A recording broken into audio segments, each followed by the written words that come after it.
It is good to see everybody here today, especially all of our visitors. We appreciate you coming to support our gospel meeting.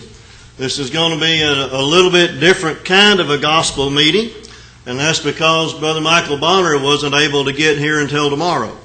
So you've got to put up with me today. So we'll start today on issues facing God's family, and there are a lot of issues that face God's families today. One of those that we're going to look at is extended families. And another one is whenever the village wants to raise your family. Now the question comes, what do we mean by that? What do we mean by extended families in the village raising your family?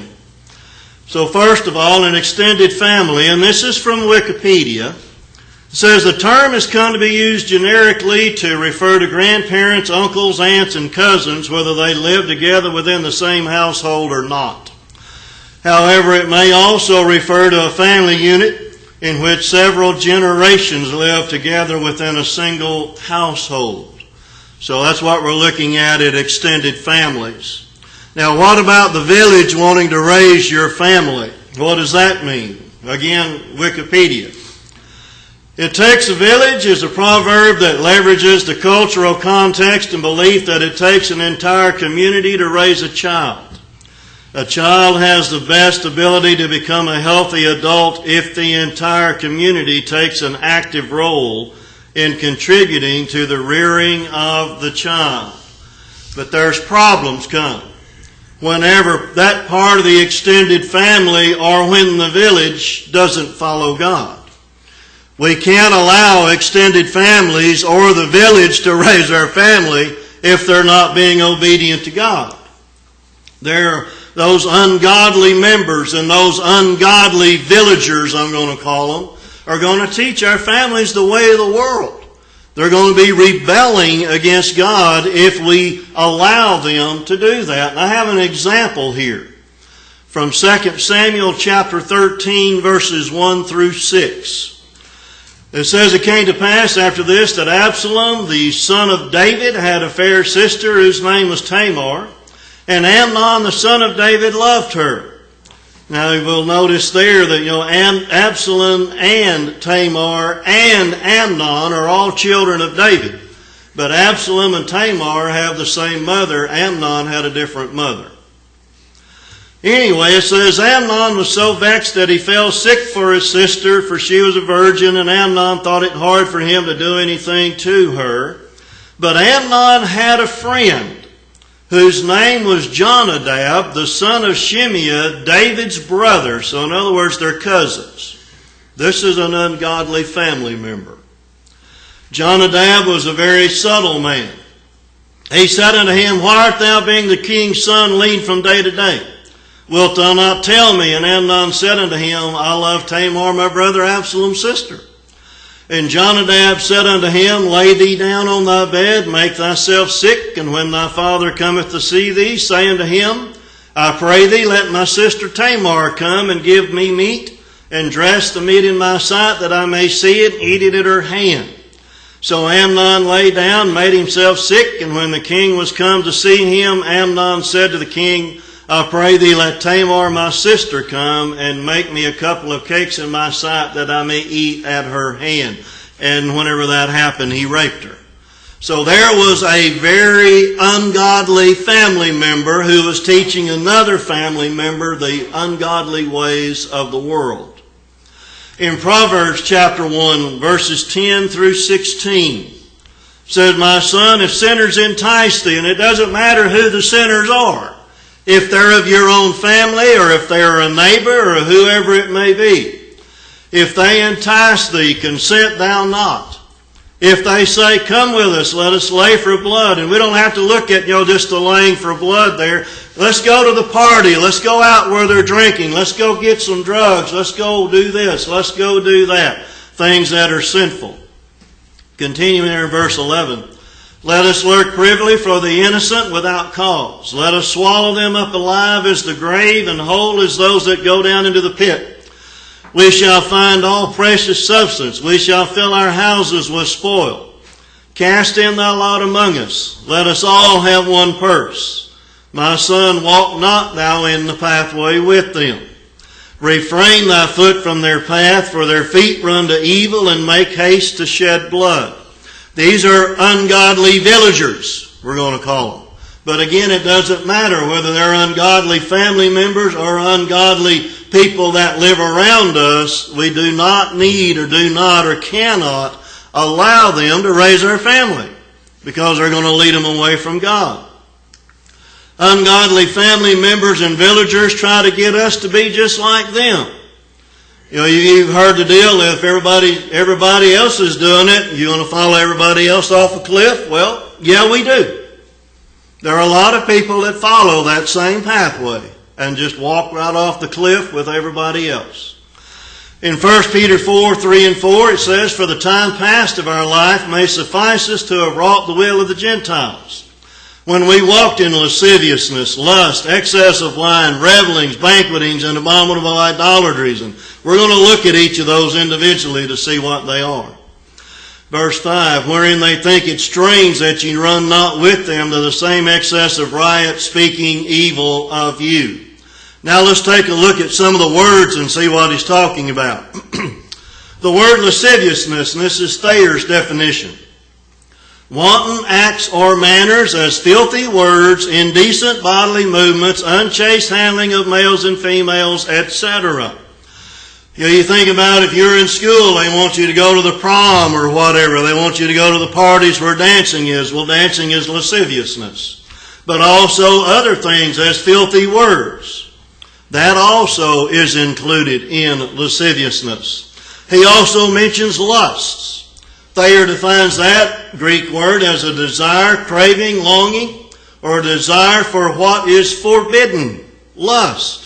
They want you to get involved in those things that are forbidden. You know, how many people this morning were probably out on the golf course whenever it started raining? How many people will sit in a football stadium at 10 degrees with the north wind blowing at 30 miles an hour for 4 hours? And they won't come sit in a church building for 2. And they enjoy freezing to death, but they wouldn't enjoy being here. Excess of wine. This is Strong's definition. An overflow or surplus of wine that is violency, which violency means drunkenness. So there's drunkenness right there. Someone is drunk. They want you to go out and do that. People of the world don't understand. They want you to be like them. They want to raise you and your family to be like them. Revelings, and this is Thayer's definition. A nocturnal and riotous procession of half-drunken and frolicsome fellows who after supper parade through the streets with torches and music in honor of Bacchus or some other deity, and sing and play before houses of male and female friends. Hence used generally of feast and drinking parties that are protracted till late at night and indulge in revelry. You know, how many people, and I know you know them as well as I do, they go out and, I had a wonderful time last weekend. What did you do? I don't know. I was too drunk to remember. They're having a wonderful time, though, huh? Banquetings. This is Moulton's definition. A drinking together, drinking bout, competition. And that word means the act of drinking together in a company. That's social drinking. That's social drinking. And people will try to tell you there's nothing wrong with it. Well, the Bible says there is. But they want you to be like them. Now, there are abominable idolatries. The word abominable, Thayer again, contrary to the law, justice, prohibited by law, illicit or criminal. They want you to do those things that are in that way. The abominable, and then he mentions idolatry. Idolatry, the worship of false gods. Again, that's Thayer's definition. Well, what do people that we know, what do our ungodly family members, what do the ungodly villagers worship? They worship the gods of money, power, prestige, popularity, games, sport. You know, how many people are worshiping Pokemon Go right now? How many people are worshiping that? You ever seen how stupid people look walking around doing that? They look totally ignorant because they don't know what's going on around them. sports, alcohol, tobacco, drugs, cursing, stubbornness, immodest dress, on and on and on and on you could go. People want you to be like them. They want you to do like they want you to dress like they do. They want you to look like they do. They want you to talk like they do. Because you know what happened with Noah, remember what it says? Noah condemned the world. And he did it by the way that he lived. And if you live a Christian life and if you're doing things right, you're condemning them by the way you live. And they don't like that. But they're also going to think you're strange. The word strange, Thayer's second definition, to surprise or astonish by the strangeness and novelty of a thing. To be strange, to be shocked. They're shocked that you won't go along with them. They think you're crazy. You're just strange if you don't do the things that we do, and then they'll speak evil of you. There again, the word evil means to speak reproachfully, rail at, revile, calumniate, whatever that is, and blaspheme. So they will talk evil about you because you don't get involved in the things that they're getting involved in. And one thing that they'll say you're not getting involved in is you're not raising your family to be tolerant. You need to be tolerant. They're going to shout and yell at you. You need to be tolerant. Guess who's not tolerant? The ones that's saying it. The ones that are saying it. Well, there are other problems come whenever those members of our family or those villagers are members of the church that are worldly. Now, I don't know if you can read all that or not, but the little caption at the top up there, find the right button, that's Miss Worldly Church Member. Miss Worldly Church Member. This little guy standing right here is the spirit of the times. And then she has her little calendar there on Sunday that says golf, movies, baseball, dancing, picnics, etc. And she says at the bottom, "Why, you darling little imp, I think you are perfectly clever." Again, how many people would not be here today? Or how many aren't? How many people are out doing worldly things? How many church members are out doing worldly things today? This, what you're about to read, comes from the Christian Chronicle. Again, I go through and read that thing because sometimes I find things in it that are just totally shocking. And this is one of those. This is the latest one, August 2016. The one that is going to say this and what is written about is a 19-year-old young man whose father and grandfathers are elders in the church. And this is what he said when he let it be known to the youth group that he was homosexual. He said, "No one wanted to have a conversation with me," he said. "Everyone kind of just chewed me up, spit me out." And this is what the author of the article said. He said he wasn't looking for affirmation of a gay lifestyle, but rather acceptance from people he considered his friends. And then he says something again. "Instead of forcing your views on someone, just be open-minded and listen to their views. Be loving, kind, generous. Still have a friendship. Once you form a strong friendship, you can begin having a strong, sophisticated theological debates." Unquote. A little further down in that article, it's actually earlier in that article, it says that he and his father had been reconciled. It did not say whether that young man had repented or whether his father accepted his sin. It did not say which. Ungodly villagers or ungodly or negligent family members taught that young man to be evil because he was doing evil things. You know, maybe even though he had grandfathers an elder and the father's an elder, maybe he was never taught God's ways. He might have never been taught 1 Corinthians 5, 6, and 7. "Your glorying is not good, know ye not that a little leaven leaveneth the whole lump? Purge out therefore the old leaven, that ye may be a new lump. For ye are unleavened, for even Christ our Passover is sacrificed for us."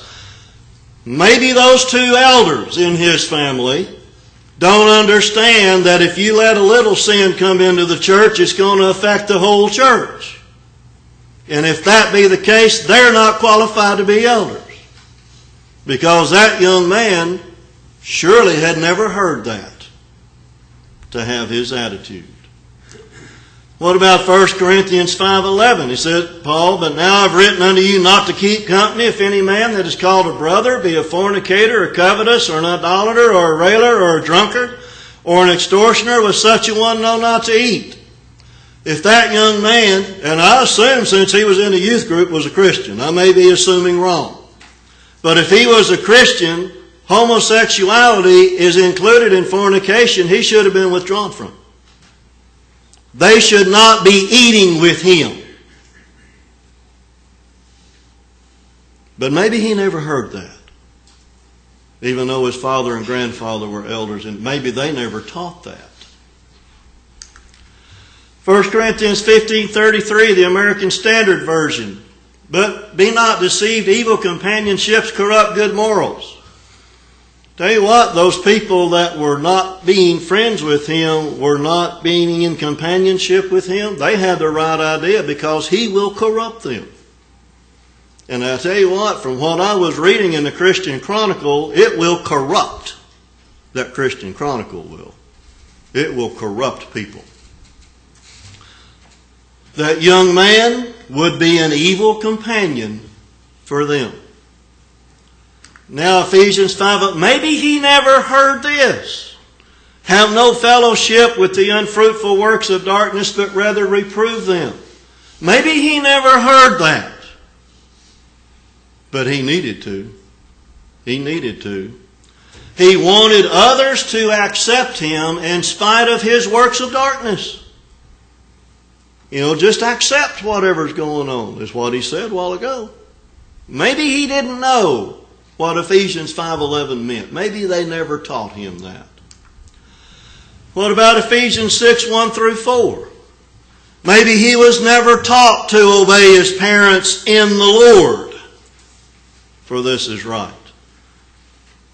Honor thy father and mother, which is the first commandment with promise, that it may be well with thee and thou mayest live long on the earth. You go to the qualifications of an elder. If that father of his was an elder, then that young man was a Christian. And that young man needed to be withdrawn from. That young man did not obey his parents in the Lord, if they were teaching him what verse 4 says. And ye fathers, provoke not your children to wrath, but bring them up in the nurture and admonition of the Lord. That young man must not have been brought up in the nurture and admonition of the Lord, or he wouldn't have the attitude that he has, unless he is rebellious, and then he needs to be withdrawn from. You notice it doesn't say bring them up in the nurture and admonition of the village or the world, but bring them up in the nurture and admonition of the Lord. 2 Thessalonians 3:6. Now we command you, brethren, in the name of our Lord Jesus Christ, that you withdraw yourselves from every brother that walketh disorderly, and not after the tradition which ye received of us. Maybe that young man never heard that. Maybe those two elders in his family never taught that. They were allowing the village to raise that grandson and son. James 4:4. Maybe he never heard this. You adulterers and adulteresses, know ye not that the friendship of the world is enmity with God? Whosoever therefore will be a friend of the world is the enemy of God. He wanted them to still be his friends. What does James very plainly say? If we're friends with the world, we're enemies of God. So he wanted his age group there to become enemies of God. You look up the word friend there. Strong says in the Greek it means properly dear, that is a friend, actively fond, that is friendly. Still as a noun, an associate or neighbor. You know, that's just being a neighbor. That's just an associate. That's a friend. And if we're friends with the world, we're enemies of God. Why didn't those elders ever teach him that? Well, what do you do? What do you do whenever the village and ungodly members want to try to raise your family members, want to try to raise your family? First of all, raise your family God's ways and ignore ungodly villagers and family members. We may have to stay away from them if it takes that to raise our families correctly. Colossians 3:20, children, obey your parents in all things, for this is well-pleasing unto the Lord. We need to obey God. Teach them to obey God. Not to play and things such as that during worship period and such as that. They need to be listening. They need to be paying attention to what is taking place because they're learning now. You know, if they're going to school, do you expect them to learn and to do things in school that are right? Do you expect them to talk in class whenever things are being done? Then why do they do that in worship period? It's because we're failing them as parents. We're allowing the village to raise our kids instead of raising them ourselves. 1 Thessalonians 4:3, for this is the will of God, even your sanctification, that ye should abstain from fornication. Maybe that young man was never taught that. Abstain from being homosexual, which is what he wanted to be. Maybe he was never taught that. 1 Thessalonians 5:22, we had a lesson on this not too long ago. Abstain from all appearance of evil. If I'm running around with somebody who is a known homosexual, and they go, well, that member's of the Church of Christ. What are they going to think? Well, unless I'm trying to teach him out of it and I'm just being his friend, I know what they're going to think. 1 Peter 2:11. Dearly beloved, I beseech you, as strangers and pilgrims, abstain from fleshly lust which war against the soul. There's a lot of things out there that are not evil that are fleshly lust, fleshly desires. As I mentioned earlier, going out, sports, playing games, things such as that, those are fleshly desires. But whenever they come between us and our duty to God, they become evil. They are warring against our soul. We need to teach our children that and not allow them, as the young man we read about a while ago, to become evil, to do evil things. In each passage that we just looked at, the word abstain comes from the same Greek word. Each case, it is in the present tense, which means keep on abstaining. And this is Moulton's definition of the Greek word. To be distant, to be estranged. In other words, you be a long way off from it. You know, you may have heard about, and I'm sure this is just a joke or whatever, but there was a school that wanted a bus driver, and there was one spot on that road that had a cliff that didn't have any guardrail on it. And they interviewed 3 different people for that job. And the question was, how close can you come to that edge without going over? The first one goes, well, I can get within 2 inches of that edge without going over, and he did it. The second one goes, well, I can get within 1/4 of an inch of that edge without going over, and he went and proved it. The third one says, I'm going to be as far away from that edge as I can get. That's how I'm going to do it. Be distant from danger. And that's what we need to be. We need to teach our families to be distant from danger, to stay away from the dangers that they're facing. And I guarantee there's danger out there everywhere, and I'm not talking about guys with guns and swords and bombs. I'm talking about guys that want us to be like them, as we saw earlier. Our friends, the villagers, our families that are trying to draw us away. Abstain from fornication in this one. Adultery, fornication, homosexuality, lesbianism, intercourse with animals, etc. That's what fornication includes. All of that under one umbrella. And he says, stay away from every appearance, every form of evil. And the word evil, in an ethical sense, Thayer's definition, evil, wicked, or bad. And then those evil lust, that those two go together. A desire, a craving, a longing, a desire for what is forbidden. Lust. You know, it may be time for us to stop the mouths of ungodly villagers and ungodly family members. Sometimes we just have to stop the mouth. Don't let them be speaking. Don't let them be influencing our family. Galatians 2, 4 through 5. Paul says there that Titus was not going to be circumcised. And that because of false brethren unawares brought in who came in privily to spy out our liberty, which we have in Christ Jesus, that they might bring us into bondage. Now isn't that what the village is trying to do? Isn't that what ungodly family members are trying to do? Bring us into bondage. They want us in the bondage of sin right along with them. But verse 5 he says, to whom we gave place by subjection, no, not for an hour, that the truth of the gospel might continue with you. Sometimes we just need to stop their mouth, and that may be getting away from them, and tell them we're not going to allow you to do that. You're not going to have that influence over my family.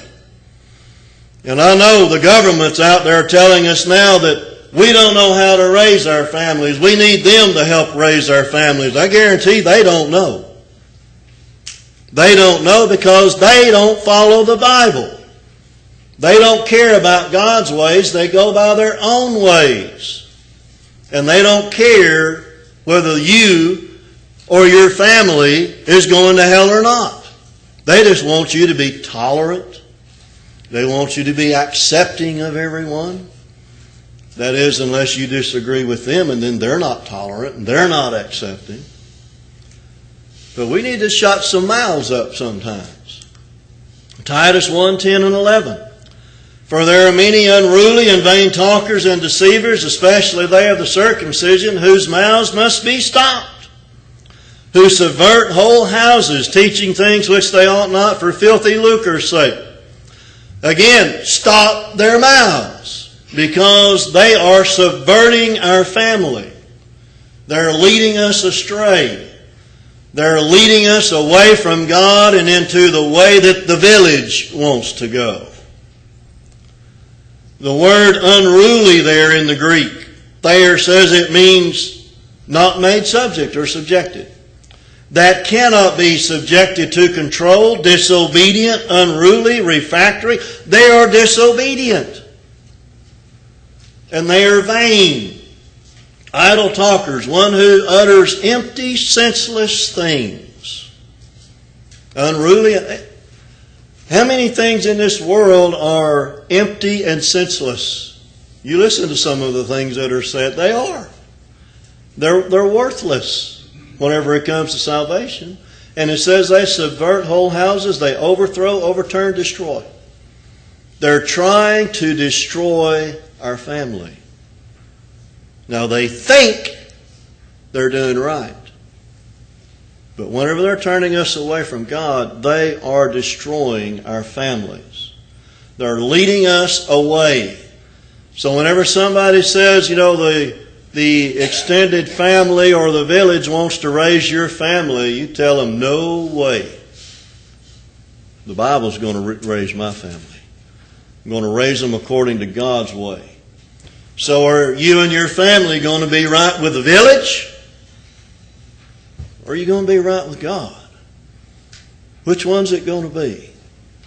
Which one's it going to be? And I'm done.